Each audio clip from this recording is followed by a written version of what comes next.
Aproximadamente a cada 3.000 anos de isolamento geográfico, células animais começam a sofrer mutações genéticas que fazem com que a espécie viva a qual pertencem se adapte melhor ao novo habitat.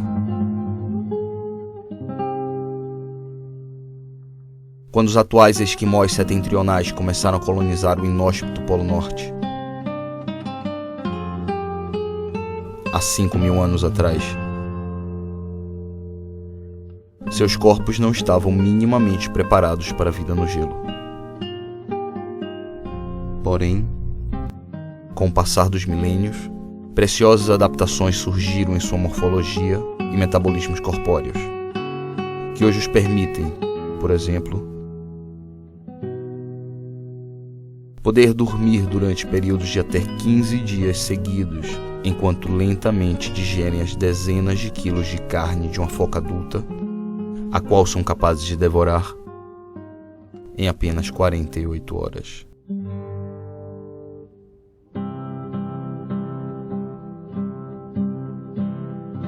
Só assim, através dessas curtas hibernações, podem suportar os 6 meses de noite contínua, que fazem do inverno polar e sua temperatura média em torno dos 50 graus negativos um duro obstáculo a qualquer ser humano não adaptado.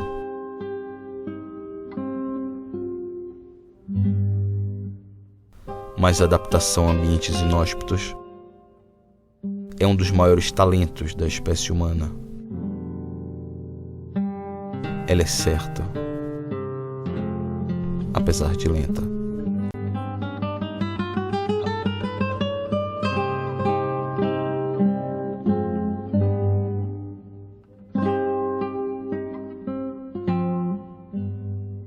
Os tubus do Saara também têm suas vantagens evolucionais moldadas por milhares de anos de adaptação que os permitiram sobreviver na absoluta aridez do imenso deserto.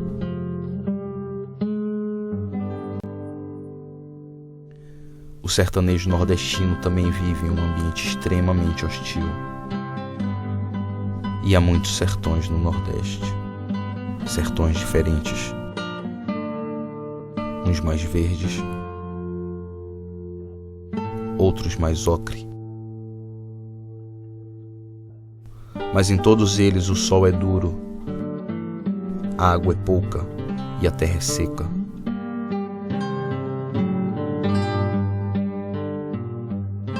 A fauna é escassa, a flora é espinha. E em todos eles há sertanejos tentando adaptar-se. Só que eles chegaram aqui apenas poucas centenas de anos atrás. É muito pouco tempo para que um animal possa adaptar-se a um novo ambiente, ainda mais a um quase inabitável, tão pobre em recursos naturais, mesmo quando esse animal é o mais incrível de todos, o homem. E dentre os homens há o nordestino, antes de tudo, um forte, mas depois disso, um sofredor. E do tipo sofre calado, para não incomodar. O nordestino é um povo formado pela mistura de 3 raças, a negra, a indígena e a branca. Das duas primeiras, pouco herdamos culturalmente. O controle branco asfixiou quase que por completo nossas outras heranças culturais.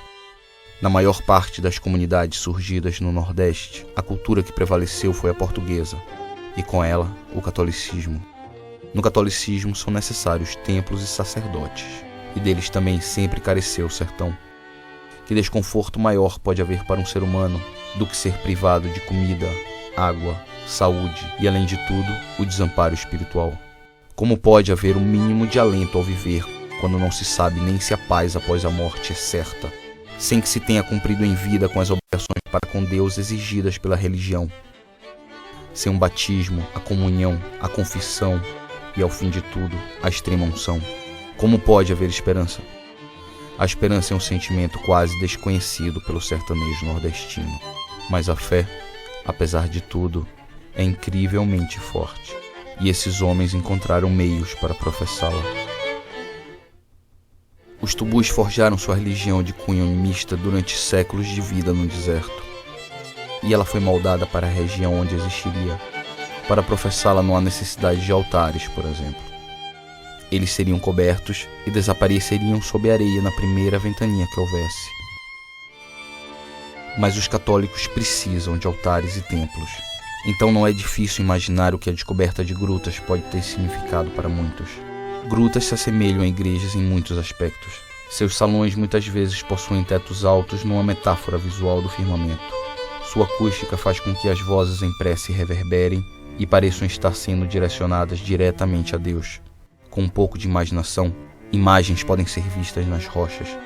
E muitas vezes até, altares naturais são encontrados em lugares estratégicos. Substitutas quase perfeitas aos templos católicos, muitas são adoradas até hoje. O exemplo mais clássico é a imensa peregrinação à Gruta de Bom Jesus da Lapa, realizada todos os anos por centenas de milhares de fiéis. A falta de sacerdotes também foi naturalmente amenizada nas localidades mais isoladas. Pelo esporádico, mas não raro, aparecimento de beatos. Homens simples do povo, mas possuidores de incomum talento e disposição para oratória e pregação. Também líderes natos e, geralmente, segundo seus seguidores, elevados espiritualmente, capazes de contato direto com o além e até mesmo de realizar curas e milagres. Esses homens foram muitas vezes protagonistas de insurgências políticas e atos de fanatismo religioso. Essas histórias não são tão incomuns como alguns podem imaginar. Elas foram muitas, e uma delas só agora rompe os limites geográficos de onde ocorreu. Embora tenha sido divulgada e comentada na época, ela foi logo depois aprisionada na garrafa do silêncio e lançada no mar do esquecimento. E é essa história que agora vamos contar. No extremo norte da Chapada Diamantina, há uma região repleta de serras rochosas e altos desfiladeiros. Não há tantos rios por aqui quanto há dentro dos limites do Parque Nacional da Chapada, mas nem por isso sua beleza é menor. É diferente, sutil. Há grutas e vales, belas cachoeiras e pinturas rupestres tão antigas que remontam do tempo em que a megafauna ainda abundava no planeta. Enormes cerdos, ursos e preguiças gigantes que chegavam a ter até 4 metros de altura. Os homens compartilhavam as serras com esses seres poderosos e com eles disputavam as grutas. Uma delas foi redescoberta muito tempo depois por um sertanejo. O ano era 1967. Seu nome, Pedro Nunes da Silva, o Pedro Velho.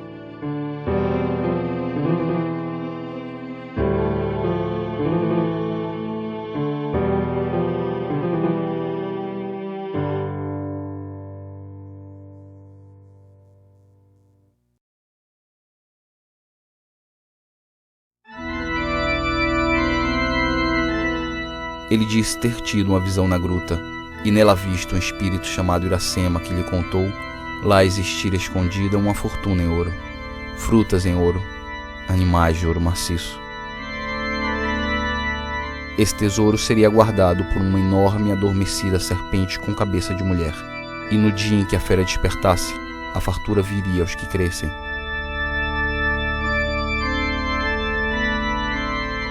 Como despertar a besta, Iracema só mais tarde revelaria aos inúmeros seguidores que a Pedro escutavam. Mas só ao beato lhe foi revelado. Sacrifícios animais seriam necessários, mas não foram suficientes. Então Pedro Velho disse ter recebido de Iracema uma lista com nomes de pessoas que deveriam morrer para que se rompesse o encanto. Era o que o espírito exigia. Segundo contam alguns, na suposta lista estariam figuras conhecidas, moradores da pequena cidade de Utinga, o prefeito, o delegado, o dono do armazém, o padre. Até mesmo a ex-mulher de Pedro estaria na lista. Os seguidores mais próximos do beato, seus próprios irmãos, foram os que tentaram levar a cabo a tarefa. Por 2 vezes falharam, mas na terceira tentativa, um homem foi capturado e morto na gruta, sua cabeça esfregada nas paredes de pedra. A besta, porém, não despertou.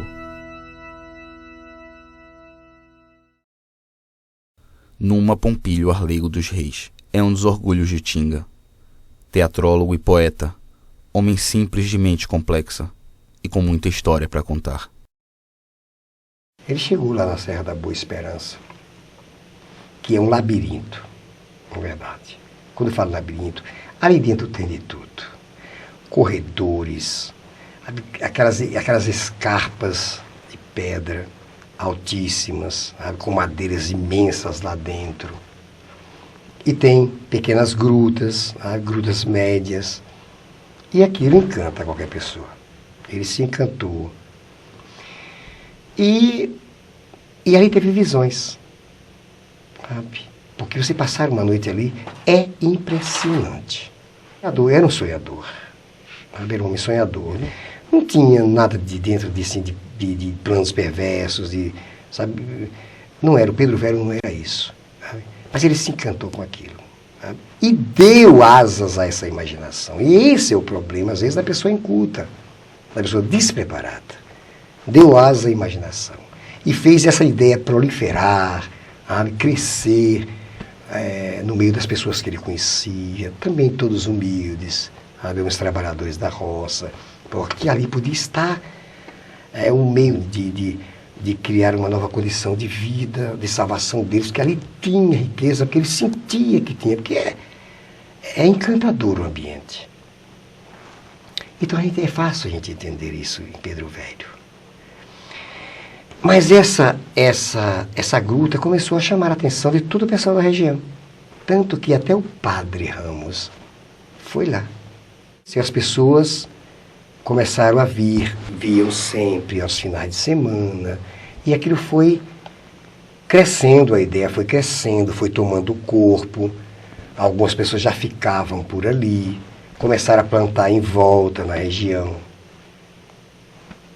No sermão um dia, ele falou que aquela gruta tinha um mistério muito profundo, que precisava ser desvendada, essa coisa toda, sabe? Mas precisaria da fé das pessoas, da crença das pessoas, que ali se fizesse sacrifícios, orações, que se rezassem missas. E ele começou com isso, mas ele tinha palavra fácil. Tinha comunicação, tinha carisma, sabe? E as pessoas começaram a acreditar piamente nele. E ele foi crescendo como líder, né? E crescendo a ideia dele, dando crescimento à sua ideia, até que ele chegou ao ponto onde aquele momento do homem chega e disse: eu não posso retornar. Então esse homem estava convicto que ele tinha uma missão a cumprir: desencantar uma riqueza que havia ali. Alguns dizem que era um carneiro de ouro, outros um caixa de banana de ouro, outro era isso, sabe? Mas, fundamentalmente, tratava-se de uma riqueza. Erasmo Homero da Silva foi um dos homens a ir na diligência que tentou contactar os fanáticos e dissuadi-los do seu plano. Era bom de conversa, moço. Ele tinha os braços tudo cheio daquelas pulseiras, pescoço cheio de não sei quantos rosários em volta. Aquilo tinha distintivo de santo, de cruz, tudo. Então ele era uma pessoa que queria ser tipo assim um missionário, né? Então o que ele falava, ele era muito calmo para conversar.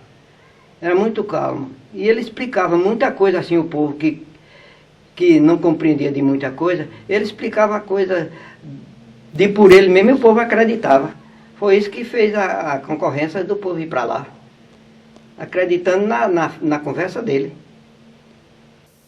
Ricardina Bispo dos Santos era vizinha da família Nunes da Silva, a família de Pedro Velho, e em torno da qual girou toda a história.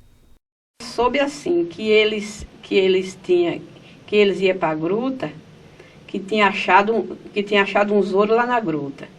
Depois foi o padre Ramos que tinha aqui, foi lá, chegou lá, olhou, achou a gruta muito bonita, disse uma missa lá,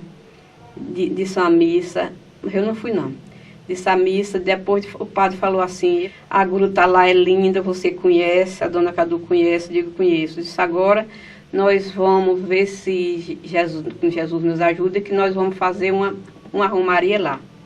Nós vamos fazer uma romaria, vai ser uma beleza lá naquele campo lá, uma romaria ali muito, muito boa. Quando deu fé que não, eles aceitaram que sim. Quando deu fé que não, eles mudaram tudo. Eles mudaram, não era mais para ser a romaria não, era para ser, era o que ele estava vendo, que ele estava vendo muito ouro, e só descobria com sangue humano. E agora foi que fizeram essa tragédia. Eu digo, vamos lá na gruta, vamos lá. Ele disse assim, vamos lá ver esses ouros se é verdade. Mas não estava querendo matar a gente ainda não, vamos lá ver esses ouros aí, se é verdade. Qual é a verdade, mulher? Qual é esse ouro que tem lá? Qual é esse cachorro de ouro? Não, mas nós vai, não é nada demais nós ir lá. Ele arriou os animais e nós fui. Eles mostrou, olha lá, tem um cacho de ouro, um cacho de banana de ouro, tem não sei mais o que, tem uma santa, mostraram uma santa, tem uma santa. Meu marido olhou tudo, nós não via nada. Não via nada, eu só via aquele limo amarelo. Eu só via aquele limo amarelo nas pedras, não tenho com meu marido, aquele limo amarelo. Daí meu marido falou assim, disse, olha, isso aqui não tem ouro, não tem nada. Esses amarelos que vocês estão vendo aí, isso aí é limo da pedra. Isso aí é os limos que desce da pedra e fica escorrendo assim, vocês ficam dizendo que é ouro. Quando meu marido falou assim, ele fechou a cara e eu dei um beliscão assim na perna do meu marido. Daí meu marido voltou, disse assim, pode até ser ouro mesmo, né, mas a gente não tem assim um óculos de alcance para a gente olhar tudo direitinho. Quem sabe se não é ouro mesmo, pode até ser. Eles agora voltou outra vez, ficou a alegria outra vez com a gente. Fiquei com medo. Aos que duvidavam era contra ele. Se ele soubesse que a pessoa duvidasse nele, era para morrer. Se falasse de Pedro Velho, já estava na lista dele. Então aquilo fizeram aquele tipo de irmandade, era tudo gente que acreditava no que Pedro Velho dizia. Se ele dissesse assim, hoje vai chover, todo mundo botava o guarda-chuva